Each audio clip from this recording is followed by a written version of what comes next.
Доживотна казна затвор за монструмите која убија малата Вања. Министерот за правда Лога вели дека тоа е најмалку што може да им се изрече во моментот, со оглед на фактот дека смртната казна во државата е забранета согласно уставот. Лога вели дека до крајот на животот убиците на Вања треба да останат во затвор. Најострата казна да ја убиват сите учесници во настанот и правдата да излезе во виделина.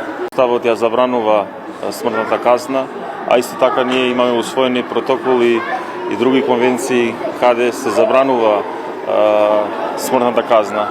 Јас сум меѓу тие граѓани во оваа држава кои мислам дека смртната казна би бил спас за тие монструми и сум на таа страна тие да ја доживуваат до крај на својот живот во нивната свест што имат направено и секој ден да ја доживуваат тешко и потешко за овој настан. Доживотна казна затвор е најмала казна затвор што треба да ја изрекуваат нашите институции. Јас верувам и во МВР, верувам и во обвинителство дека на крај и судот ќе ја изрече тоа казна што монструмите ја заслужуваат.